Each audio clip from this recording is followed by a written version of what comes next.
Arrange marriage ಅಂದ್ರೆ ಯಾರನ್ನೂ ಗೊತ್ತಿಲ್ಲದಲ್ಲೇ ಇರೋರ್ನ ಮದ್ವೆ ಆಗ್ತೀವಿ. No marriage. ಇದು ಬೆಲೆ ಕೊಡಲ್ಲ ಏನಿದ್ರು ನಿಮ್ಮಂತ ಕ್ರೇಜಿ ಬಾಯ್ಸ್ಗೆ ಇವಾಗ ಎಲ್ಲ ಬರೀ ಅಫೇರ್ ಗಳೇ ನಡೀತಾ ಇದೆ. ಬಾಯ್ ಫ್ರೆಂಡು ಹಿಂದೆ ಬೆಸ್ಟ್ ಫ್ರೆಂಡು. ನಮಸ್ಕಾರ ಕರ್ನಾಟಕ, ತಾಜಾ ಸಮಾಚಾರದ ಮತ್ತೊಂದು ವಿಡಿಯೋಗೆ ಎಲ್ರಿಗೂ ಸ್ವಾಗತ. ನಾನು ನಿಮ್ಮ ಮನೆ ಮಗ ಹೇಮಂತ್. ಇವತ್ತು ನಾವು ನಮ್ಮ ಜನಕ್ಕೆ love marriage better arrange marriage better ಅಂತ ಕೇಳೋದು ಕೊಟ್ಟಿದ್ದೀವಿ. ನೋಡೋಣ ನಮ್ಮ ಜನ ಯಾವ ಥರ ಆನ್ಸರ್ ಕೊಡ್ತಾರೆ ಅಂತ. ಅದಕ್ಕಿಂತ ಮುಂಚೆ ನೀವೇನೋ ಚಾನಲ್ಗೆ ಹೊಸಬ್ರಾಗಿದ್ರೆ ದಯವಿಟ್ಟು ವಿಡಿಯೋ ಫುಲ್ ನೋಡಿ ಆ್ಯಂಡ್ ಇಷ್ಟ ಆದರೆ ಮಾತ್ರ ಸಬ್ಸ್ಕ್ರೈಬ್ ಮಾಡಿ ಅಂತ ಹೇಳ್ತಾ ಇವತ್ತಿನ ವಿಡಿಯೋನ ಶುರು ಮಾಡೋಣ. ಓಕೆ, ಏನು ಅಂತಂದ್ರೆ ನಿಮಗೆ ಲವ್ ಮ್ಯಾರೇಜ್ ಬೆಟರ್ ಅನ್ಸುತ್ತಾ ಅರೇಂಜ್ ಮ್ಯಾರೇಜ್ ಬೆಟರ್ ಅನ್ಸುತ್ತಾ? Love marriage. ಲವ್ ಮ್ಯಾರೇಜ್ ಯಾಕೆ? ಮ್ಯಾರೇಜ್ ಯಾಕಂದ್ರೆ ನಾವು ತುಂಬಾ ಅಂಡರ್ಸ್ಟ್ಯಾಂಡಿಂಗ್ ಅಲ್ಲಿ ಇರ್ತೀವಿ. ಲವ್ ಮಾಡೋಕ್ಕೂ ಮುಂಚೆ ನಾವೆಲ್ಲ ಫುಲ್ ಕಂಪ್ಲೀಟ್ಲಿ ಅವ್ರನ್ನ ಅರ್ಥ ಮಾಡ್ಕೊಂಡಿರ್ತೀವಿ. ಅರೇಂಜ್ ಮ್ಯಾರೇಜ್ ಅಂದ್ರೆ ಯಾರನ್ನೂ ಗೊತ್ತಿಲ್ಲದಲ್ಲೇ ಇರೋರ್ನ ಮದ್ವೆ ಆಗ್ತೀವಿ. ಹಂಗೆ ಮ್ಯಾಮ್, ನಿಮ್ದು? ಲವ್ ಅದೇ ಅಂಡರ್ಸ್ಟ್ಯಾಂಡಿಂಗ್ ಇರುತ್ತೆ, ಮತ್ತೆ ಕಂಫರ್ಟ್ ಇರುತ್ತೆ. ಅರೇಂಜ್ ಅಲ್ಲಿ ಅಷ್ಟೇನಿರಲ್ಲ ಅಂತ ಏನು ಅರ್ಥವೇ ಆಗ್ತಿಲ್ವೇ ಈ ಕೇಸು. ನಿಮ್ಗೆ ಏನ್ ಅನ್ಸುತ್ತೆ, love marriage better arrange marriage better? No marriage. Marriage ಯಾಕೆ ಬ್ರೋ? ಮದುವೆ ಮೇಲೆ ಹೋಪ್ ಹೋಗ್ಬಿಟ್ಟಿದೆ. ಮುಂಚೆ ಎಲ್ಲ ಹುಡುಗ ಹುಡುಗಿ ಮದುವೆ ಆದ್ರೆ ಹೆಂಗೆ ಅಂದ್ರೆ ಸಾಯೋವರೆಗೂ ಇವನೇ ಅನ್ನೋ ತರ ಇದ್ರು. ಇವಾಗ ಹೆಂಗೆ ಅಂದ್ರೆ ಮುಂಚೆ ಸೊ ಹುಡುಗಿ ಮನೇಲೆ ಇರ್ತಾ ಇದ್ಲು, ಹುಡುಗ ವರ್ಕ್ ಮಾಡ್ತಾ ಇದ್ದ. ಇವಾಗ ನಾನು ಯಾರಿಗೂ ಕಮ್ಮಿ ಇಲ್ಲ ಅನ್ನೋ ರೇಂಜ್ ಆಗ್ಬಿಟ್ಟಿದ್ದಾರೆ ಹುಡುಗಿರು. ಸೊ ಹಂಗಾಗಿ ಇವಾಗ ಹುಡುಗಿರಿಗೆ ಡಿಮ್ಯಾಂಡ್ ಜಾಸ್ತಿ. ಹಂಗಾಗಿ ಮದ್ವೆ ಗಿದ್ವೆ ಬೇಡ, ಇರೋವ್ರಿಗೆ ನೆಮ್ಮದಿಯಾಗಿ ಹಾಯಾಗಿ ಆರಾಮಾಗಿ ಇರೋಣ ಅನ್ನೋದು ನನ್ನ ಪ್ಲಾನು. ಆ ಹುಡುಗಿ ಹುಡ್ಕೋದು ದೊಡ್ಡ ಕಷ್ಟ, ಅದ್ರಕ್ಕಿಂತ ಹಿಂಗೆ ಕಳೆದು ಬಿಡೋಣ ಅಂತ. ಮುಂಚೆ ಎಲ್ಲ 100 ವರ್ಷ ಬದುಕ್ತಾ ಇದ್ರು, ಇವಾಗ ಯಾವ್ರೇಜ್ ತಗೊಂಡ್ರೆ 50 ವರ್ಷ. ಅದ್ರಲ್ಲಿ ಅರ್ಧ ಮುಕ್ಕಾಲ್ ಭಾಗ ಮುಗಿಸ್ಬಿಟ್ಟಿದ್ವಿ. ಇನ್ನು ಉಳ್ದಿರೋ ಕಾಲಕ್ಕೆ ಯಾಕೆ ಅವಳ ಜೊತೆ ಜಗಳ ಆಡ್ಕೊಂಡು ಇದ್ ಮಾಡೋದು, ನೆಮ್ಮದಿಯಾಗಿ ಆರಾಮಾಗಿ ಹಂಗೆ ಇದ್ಬಿಡೋಣ ಅಂತ. ಅದಕ್ಕೆ ಲವ್ ಮ್ಯಾರೇಜ್ ಬೇಡ ಅರೇಂಜ್ ಮ್ಯಾರೇಜ್ ಬೇಡ, ನೋ ಮ್ಯಾರೇಜ್ ಅಂತ ನಾನು ಫಿಕ್ಸ್ ಆಗ್ಬಿಟ್ಟೆ. Crazy answer. Love marriage better arrange marriage better? ಇದು ಸರ್ಜಾಡ. ನನ್ಗೆ ಏನ್ ಅನ್ಸುತ್ತೆ ಅಂದ್ರೆ ಇವ ಅರೇಂಜ್ ಮ್ಯಾರೇಜ್ ಆಗ್ಲಿ ಲವ್ ಮ್ಯಾರೇಜ್ ಆಗ್ಲಿ ಅಂಡರ್ಸ್ಟ್ಯಾಂಡಿಂಗ್ ಇಂಪಾರ್ಟೆಂಟ್ ಅಂತ ಅನ್ಸುತ್ತೆ. ಹೌದಾ? ಸೊ ಏನ್ ಅನ್ಸುತ್ತೆ, love marriage better arrange marriage better? Love marriage better. ಯಾಕೆ? ನೋಡ್ತಿಲ್ವ ರೀಸನ್ಸ್ ಎಲ್ಲ? ಅಂದ್ರೆ ಯಾವ ತರ?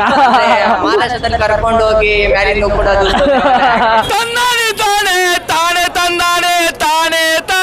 ಡ್ರಮ್ಮಲ್ಲಿ ಹಾಕೋದು,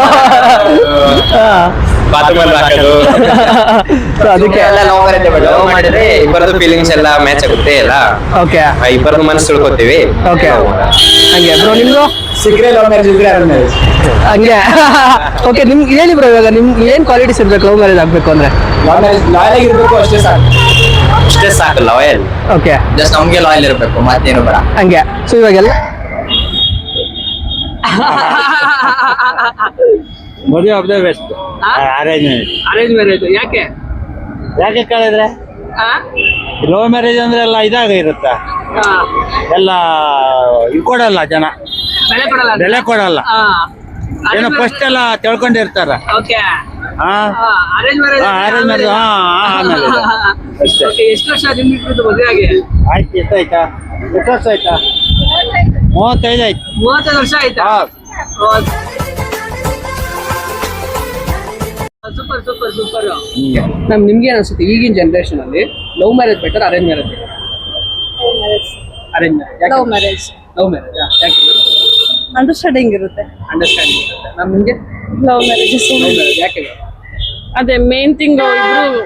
ಇಬ್ರು ಏನೇ ಒಂದು ಏನಂತಾರೆ ಡಿಸಿಷನ್ ತಗೊಳೋದಿಕ್ಕಾದ್ರೂ ಇಬ್ರದ್ದು ಒಂದೇ ತರ ಇರುತ್ತೆ ಅಂತ. ಓಕೆ, ಮತ್ತೆ ನಿಮ್ಗೆ ಯಾಕೆ ಅನ್ಸುತ್ತೆ ಲೈಕ್ ಲವ್ ಮ್ಯಾರೇಜ್ ಜಾಸ್ತಿ ಕಂಪ್ಯಾಟಬಿಲಿಟಿ ಇರುತ್ತೆ? ಬಟ್ ಕೇರಿಂಗ್ ಅಂತ ಬಂದ್ರೆ ಏನಾದ್ರು ಮಾಡ್ಬೇಕಂದ್ರೂ ಲವ್ ಮ್ಯಾರೇಜ್. ಬಿಕಾಸ್ ಅಷ್ಟು ವರ್ಷ ಲವ್ ಮಾಡ್ಕೊಂಡು ಅವ್ರದ್ದು ಚೂಸ್ ಮಾಡಿರ್ತಾರಲ್ವಾ, ಸೊ ಅವ್ರಿಗೆ ಗೊತ್ತಿರುತ್ತೆ ಅವ್ರು ಏನ್ ಚಾಯ್ಸ್ ಮಾಡ್ತಾರೆ ಅಥವಾ ಏನು ಯಾವುದೇ ತರ ಸಿಚುವೇಶನ್ ಹೆಂಗ್ ಇದು ಮಾಡ್ತಾರೆ ಅಂತ. ಅದಕ್ಕೋಸ್ಕರ. Okay, thank you so. So ನಿಮ್ಮ ಪ್ರಕಾರ ಇವಾಗ ನೀವು ಕೇಳ್ತೀರಾ ಗ್ರೀನ್ ಫ್ಲಾಗ್ ರೆಡ್ ಫ್ಲಾಗ್ ಅಂತ.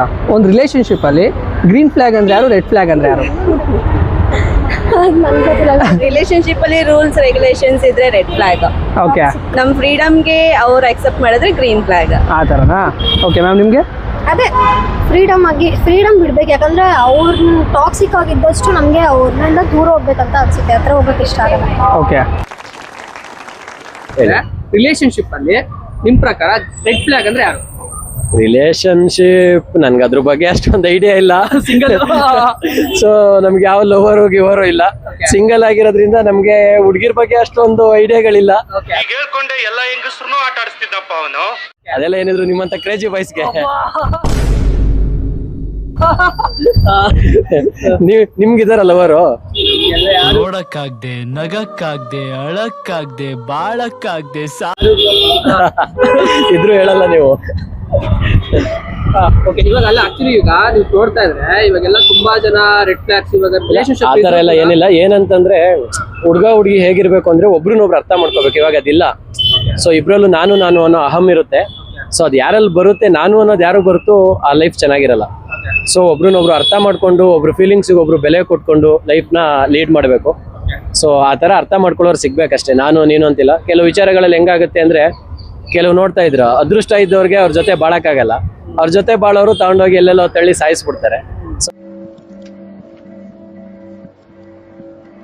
ಸೊ ಹಂಗಾಗಿ ಎಲ್ಲಾ ಕಲಿಗಾಲ ನಡೀತಾ ಇದೆ. ನಡೀಲಿ, ಏನೇನ್ ನಡೆಯುತ್ತೆ ಅಲ್ಲಿವರೆಗೆ.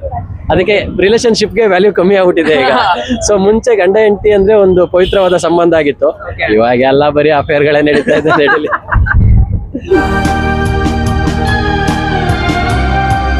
ನಿಮ್ ಪ್ರಕಾರ ಈಗ ಒಂದು ರಿಲೇಶನ್ಶಿಪ್ ಅಲ್ಲಿ ರೆಡ್ ಫ್ಲಾಗ್ ಅಂದ್ರೆ ಯಾವ್ದು? ಜಸ್ಟ್ ನಿಮ್ಗೆ ಏನ್ ಅನ್ಸುತ್ತೆ ಅದು ಹೇಳಿ. ಫಸ್ಟ್ ಥಾಟ್ ಏನ್ ಬರುತ್ತೋ ಅದನ್ನ ಹೇಳಿ. ಏನು ಅಂದ್ರೆ ಕೇರ್ ಮಾಡದೇ ಇರೋದು. ಓಕೆ, ಇವಾಗ ನೋಡಿ ಇದೆಲ್ಲ ಕ್ಯಾರಿ ಮಾಡ್ತಾ ಇರ್ತೀವಿ, ಅವ್ರ ಪಾಡಿಗೆ ಅವ್ರು ಹೋಗ್ತಾ ಇರ್ತಾರೆ. ಓಕೆ, ಅವ್ರು ಬರ್ತಾ ಇದ್ದಾರೆ ಅಂದ್ರೆ ಜೊತೆಲಿ ಪಾಪ ಏನು ತುಂಬಾ ಕ್ಯಾರಿ ಮಾಡ್ತಾ ಇದ್ದಾರೆ, ನಾವು ತಗೊಂಡು ಹೋಗ್ಬೇಕು. ಆ ಥರ ಕೇರ್ ರೆಸ್ಪೆಕ್ಟ್ ಇಲ್ಲ ಅಂದ್ರೆ ಅದು ರೆಡ್ ಫ್ಲಾಗ್. ಅದು ರೆಡ್ ಫ್ಲಾಗ್ ಅಂತನಾ? ಗ್ರೀನ್ ಫ್ಲಾಗ್ ಅಂದ್ರೆ ಉಲ್ಟಾ ಅಂತಾರ? Okay okay. ರೆಡ್ ಫ್ಲಾಗ್ ಅಂದ್ರೆ ಯಾರು? ರೆಡ್ ಫ್ಲಾಗ್ ಅಂದ್ರೆ ಯಾರು ಹೇಳಿ? ಮುಂದೆ ಬಾಯ್ ಫ್ರೆಂಡು, ಹಿಂದೆ best friend. Red flag. Crazy.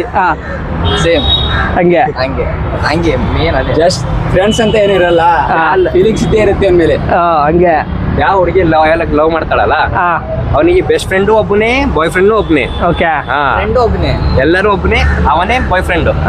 ಎಲ್ಲ ಇರ್ಬೇಕು. ಅದು ಬಿಟ್ಟು ಬೇರೆ ಬಾಯ್ ಫ್ರೆಂಡ್ ಒಬ್ಬ, ಬೆಸ್ಟ್ ಫ್ರೆಂಡ್ ಒಬ್ಬ, ಫ್ರೆಂಡ್ ಒಬ್ಬ, ಅಣ್ಣ ತಮ್ಮ ಯಾರಂತ ಇರಲ್ಲ, ಬಿಡ್ಬೇಕು ಅವ್ರಿಗೆ. ಹಂಗೆ. ಓಕೆ ಬ್ರೋ, ನೋಡಿದ್ರಲ್ಲ ಫ್ರೆಂಡ್ಸ್, ನಮ್ಮ ಜನ ಯಾವ ತರ ಆನ್ಸರ್ ಕೊಟ್ರು ಅಂತ. ಇದೇ ತರ ಇಂಟ್ರೆಸ್ಟಿಂಗ್ ಮತ್ತೆ ಫನ್ನಿ ವಿಡಿಯೋಸ್ಗೆ ನನ್ನ ಚಾನಲ್ ಸಬ್ಸ್ಕ್ರೈಬ್ ಮಾಡಿ ಅಂತ ಹೇಳ್ತಾ ಇವತ್ತಿನ ವಿಡಿಯೋನ ಮುಗಿಸ್ತಾ ಇದ್ದೀನಿ.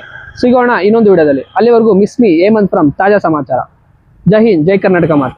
ಎಂದೆಂದೂ ಮುಗಿಯದೆ ಇರಲಿ ಈ ಪಯಣ, ಸಾಗುತ್ತಲಿರಲಿ.